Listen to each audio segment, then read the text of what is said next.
People are mourning after the tragic shootings in Dayton, Ohio and El Paso, Texas that happened over the weekend. Today, President Trump visited family and friends of the victims, and tonight we met with a relative of a victim in Chattanooga. Good evening. I'm Kim Chapman. And I'm Josh Rose. Sydney Edwards sat down with Melissa Turner, also known as Mo from US 101. Melissa's brother-in-law, Logan, was one of the 9 victims in the Dayton, Ohio shooting. Sydney tells us how Melissa's family realized that Logan was missing.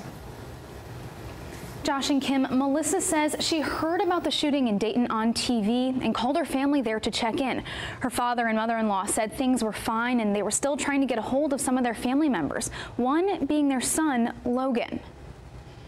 Unfortunately, as the day progressed, we realized Logan was missing. Melissa says the panic set in when her family couldn't find Logan's car.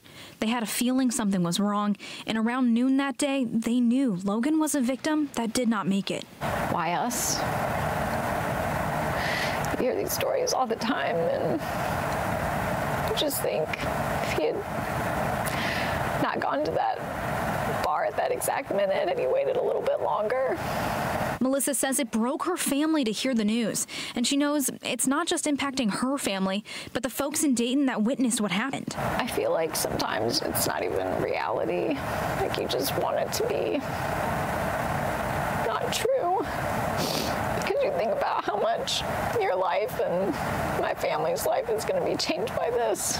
Logan had just celebrated his 30th birthday, surrounded by family and friends, and Melissa says he was just working and having fun. I mean, he was just the most carefree spirit, loved everybody and anybody that he met. He was a friend to everybody.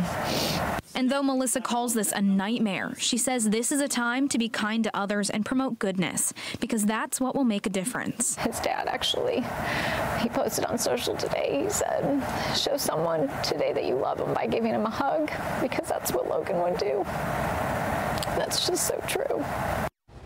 Melissa says she thanks all of her US 101 listeners for their kind messages. While things are still foggy and painful, she says it's those positive messages and kind words that her family needs right now. Kim. Sydney, thank you. Melissa also mentions that Logan's spirit is still seen through his family members. His kindness and compassion are things that she sees in his parents. His funeral is set for this Saturday in Dayton, Ohio.